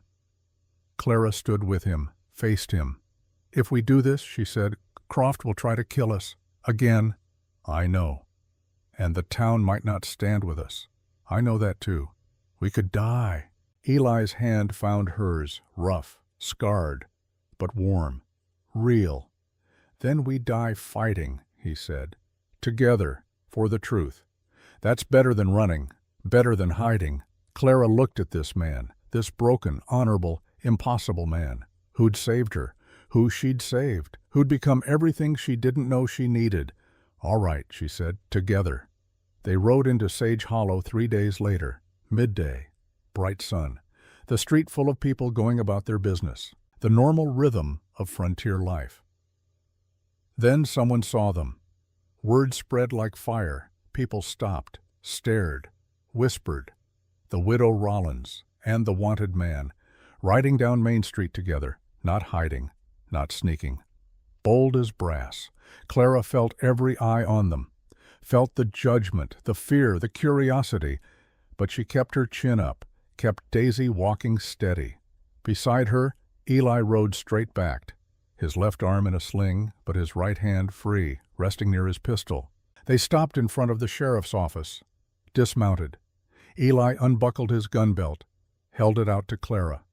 "What are you doing?" she asked. "Surrendering," he said. "I'm wanted. I'm turning myself in, so there's no question. No excuse for them to shoot first and ask questions later." Clara took the belt, heavy with the weight of the Colt. Eli walked into the sheriff's office. She followed. Miller looked up from his desk, went pale. "Carver, what are you doing?" "Turning myself in," Eli said, calm, certain. "I'm Black Carver. I'm wanted, and I'm surrendering to your custody, so you can investigate, so you can hear my testimony about Silas Croft. This is crazy. This is the law, Sheriff." Eli held out his wrists. "Do your job." Miller stared at him, then at Clara, then back at Eli. Slowly he reached for his shackles. Word spread faster than Clara thought possible. By sunset, half the town had gathered outside the sheriff's office, murmuring, arguing, trying to decide what they thought, what they believed. Clara stood on the boardwalk, facing them, Peterson beside her, and to her surprise, his wife Martha, and old man Gable from the Mercantile, and a handful of others, not many, but enough to not be alone. The crowd parted. Silas Croft rode through, dismounted, handed his reins to one of his men, walked up the steps to the sheriff's office like he owned it, which Clara supposed he did. "Mrs. Rollins," he said, voice smooth, concerned. "I heard about the terrible incident at the cabin. I'm so sorry you were caught up in that violence. Those men were outlaws, dangerous, not affiliated with me in any way." Liar. The word hung in the air, cold, clear. Croft's smile faltered. "I beg your pardon?" "You sent them," Clara said, loud enough for the crowd to hear. "To kill me, to kill Eli Carver, because we know what you are. Mrs. Rollins, grief has obviously, you killed my husband." She stepped forward. "You sent 3 men to murder him because he was going to expose you, and you've been stealing water, driving settlers off their land, building your empire on blood and lies." The crowd was silent now, listening. Croft's face hardened. "These are serious accusations. Based on what? The word of a grieving widow? The testimony of a wanted killer?" "Based on the truth," Eli's voice rang out. He appeared in the doorway, still shackled. Miller behind him, looking nervous. "I worked for you, Croft," Eli said. 1873 and 74, before Kansas. I ran jobs for you, intimidation, violence, and when I tried to quit, when I became a liability, you and men like you made sure I'd never be believed. You built the Black Carver legend, pinned murders on me that I didn't commit." "Prove it," Croft said. "I can't, not with paper. But your men proved it for me, when they mentioned Kansas, when they said you were cleaning up loose ends." Eli stepped forward. "Why else would you send 3 guns after a man hiding on a mountain, unless you were scared of what he knew?" Murmurs rippled through the crowd. Croft's hand moved, subtle.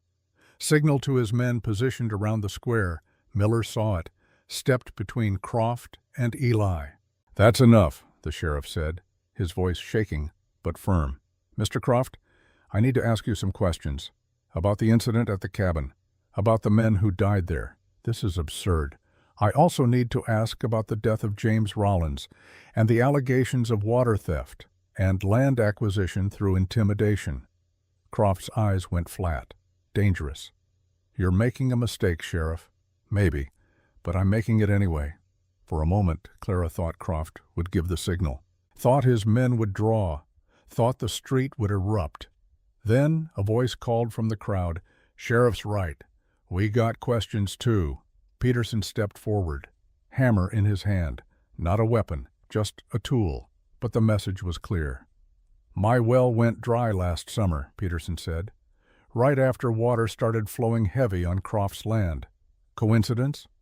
Another voice, a farmer. Croft's men ran me off my homestead, said I didn't have proper claim, but I had papers, legal papers.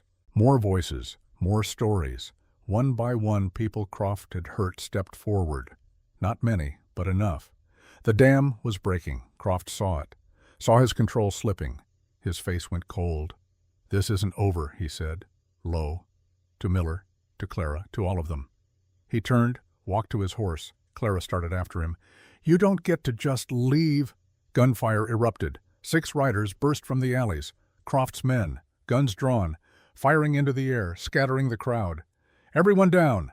Miller yelled, but Eli was already moving, shackles and all. He tackled Clara, shielded her with his body as bullets tore through the air. Peterson grabbed his wife, pulled her to safety. Gable dove behind a water trough. The riders circled, creating chaos, covering Croft's retreat.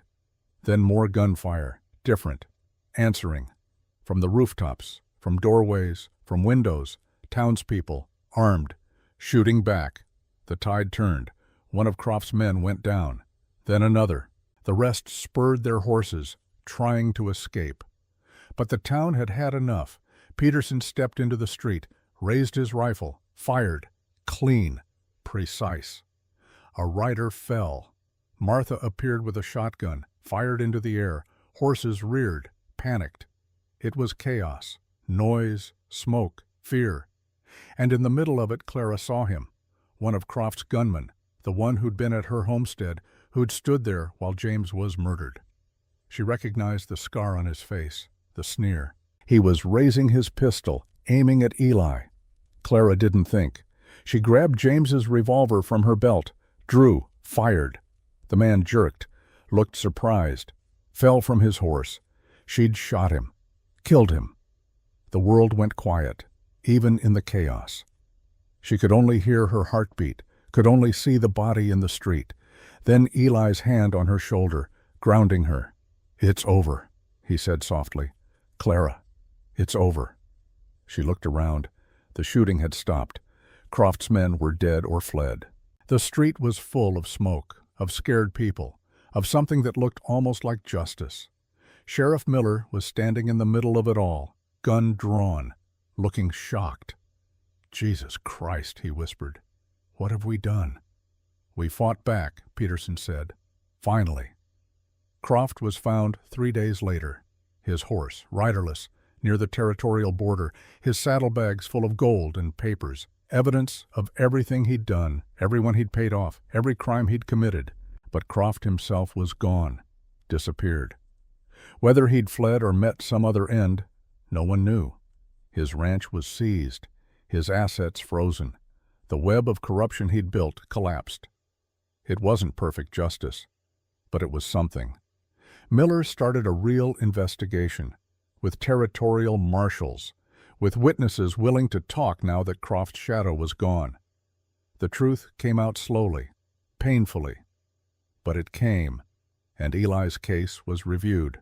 The warrant that had made him Black Carver was examined, the victims identified. Half of them were still alive. The others had died before the dates listed. It was a fraud, a frame job, exactly as Eli had said. The charges were dropped. Eli Carver was a free man. They rebuilt the cabin together. Or rather, they built a new one, on the same site, but better, stronger. The town helped. Peterson brought lumber. Gable donated nails and supplies. Others came with labor, with food, with a desire to do something right after being wrong for so long. It took 2 months, through the last of winter and into early spring. By the time they finished, the snow was melting. The creek was running high. The aspens were budding. Clara and Eli stood looking at it. This thing they'd made, this home. "It's beautiful," she said. "It's ours." Eli's arm was around her waist. Natural, right, like it belonged there. "Yes," Clara said. "It is." They'd married a week earlier. Simple ceremony, just Miller and the Petersons as witnesses. No celebration, no fuss, just 2 people promising to carry each other's weight, to face whatever came next together. Clara wore a simple dress. Eli wore his cleanest shirt. They spoke their vows in the half-built cabin, with the mountain wind as their witness, and Blue sitting between them like he was part of it, too. Now they had a home, a real one, to come back to leave when they needed, but always to return. Because Clara had made another decision. She was opening a school in Sage Hollow, teaching the children who had nowhere else to learn, giving back to a town that had learned to be brave. And Eli was training horses, working with the animals that needed gentling, needed patience, needed someone who understood what it meant to be broken and healed. They split their time, weeks on the mountain, weeks in town, finding balance, finding peace. The letter came on a Tuesday. Clara brought it up the mountain, handed it to Eli. He looked at the return address, went very still. "It's from Samuel," he said. His hands shook as he opened it. Clara watched his face as he read, saw emotions flicker across it, surprise, pain, joy, grief. When he finished, he handed it to her. The writing was neat, educated, a school teacher's hand. "Dearest brother, I heard what happened in Wyoming, how you stood up, how you told the truth, how you finally stopped running. I cannot express my shame for letting you carry that burden alone, for keeping silent while you suffered. I wanted to come forward 1,000 times, but you made me promise, and I kept that promise, even when it killed me to do it. I want you to know that not a day has passed when I haven't thought of you, when I haven't prayed for you, when I haven't wished I could undo what I did that day in Kansas. But I also want you to know this: I built a good life because you gave me that chance. I married Emma. We have 3 children. Sarah is 12, James is 9, and little Eli is 6. I named him for you, so he'd grow up knowing there was a man who sacrificed everything for his family, a man worth being named after. I'm a teacher now. I teach reading and writing and arithmetic. But most of all, I try to teach honor, courage, love, the things you showed me, even when I didn't deserve them. If you're willing, I'd like to see you again. I want my children to know their uncle. I want Emma to meet the man who made our family possible. And I want to say in person what I should have said a decade ago: thank you, and I'm sorry, and I love you." Your brother Samuel. Eli's face was wet with tears. He didn't try to hide them. "He named his son after me," he whispered. Clara took his hand. "You saved him. He knows that." "I didn't save him. You loved him. And love always costs something, but it always matters." Eli pulled her close, held her, let himself feel it. The weight lifted, the forgiveness offered, the future possible. "Will you write back?" Clara asked. "Yes," he smiled, really smiled, the first full smile she'd seen from him. "I'll tell him to come visit, to bring his family, to meet my wife." "Your wife," Clara laughed. "That still sounds strange." "Good strange or bad strange? The best strange." They sat together on the porch they'd built, watching the sun set over the mountains, blue at their feet, the letter between them. And for the first time in a decade, Eli Carver felt something he'd forgotten existed: hope. Red's voice was soft now, gentle, the story winding down like a river finding the sea. They lived there for 40 years, he told his grandson. Clara and Eli, sometimes on the mountain, sometimes in town, raising horses, teaching children, being part of something bigger than themselves. He paused, packed his pipe, but didn't light it. Samuel came to visit the next spring, brought his whole family.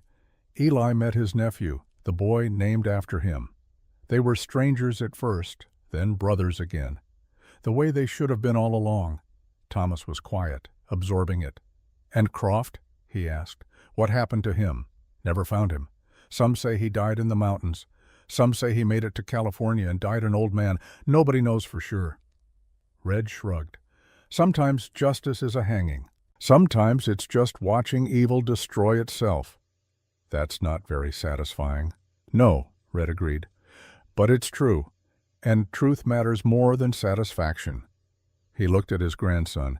"You understand why I told you this story, boy?" Thomas nodded slowly. "Because I can't run from what I did. I have to face it." "That's part of it, but there's more." Red leaned forward. "Eli Carver did terrible things, made terrible choices, But he didn't let those things define him forever. He changed. He chose different. He built something good from the ashes of something bad. And Clara? Clara Rollins lost everything, her husband, her home, her place in the world, but she didn't let that loss make her small. She found strength she didn't know she had, found love when she thought love was dead. Red stood, walked to where his grandson sat. They both had a choice, boy. Run or stand, hide or fight. Let the past bury them or build something new. He put his hand on Thomas's shoulder. You got the same choice now. You hurt someone. That's done. Can't undo it, but you can face it, apologize, make amends, be better. Thomas looked up, eyes wet. What if they won't forgive me? Then you carry that. But you carry it while doing good, while being better. Forgiveness is a gift. You can't demand it, but you can earn the chance at it. Thomas stood, looked toward the house, squared his shoulders. I should go talk to Ma and Pa. Yeah, you should. Thomas started walking, stopped, looked back. Grandpa, did you ever see them? Eli and Clara? Red smiled, sad, knowing. Yeah, boy, I saw them. More than once. Last time was, must have been '89. I was passing through Wyoming, stopped in Sage Hollow, asked after them. And? They were old by then. Eli's hair was white, Clara's too, but they were sitting on their porch, mountain behind them, horses in the pasture. She was reading, he was whittling, and when I rode up they both smiled, like they were expecting me. Red's eyes went distant. We talked for hours, about the old days, about the people we'd been, the things we'd done. Eli told me the whole story, every piece, and when he was done, he said something I never forgot. What? He said, Red, I spent 10 years trying to die, and the rest trying to deserve living. I ain't sure I managed either. But Clara made me want to try, and that's all any of us can do, try. Thomas was quiet for a long moment. Then he nodded, walked toward the house, to face what he'd done, to try. Red watched him go, then turned back to the sunset, reached into his pocket, pulled out something small, worn, a photograph, old, faded, 2 people standing in front of a cabin, mountains behind them. The man was tall, weathered, one arm around the woman beside him. She was small, strong, smiling at the camera. Between them, a dog, Blue maybe, or Blue's descendant. Red touched the photograph gently. Rest easy, old friends, he whispered. Your story mattered. Still does. He slipped the photograph back into his pocket, lit his pipe, watched the Montana sky turn from red to purple to black. Stars came out, sharp and bright and infinite. Somewhere out there, a mountain stood. A cabin sat empty now, the ghosts of 2 people who'd found each other in the cold, who'd learned that survival wasn't enough, that living meant risking, meant facing your past, meant standing with someone else even when the whole world said you shouldn't. Red smoked his pipe. Let the night settle.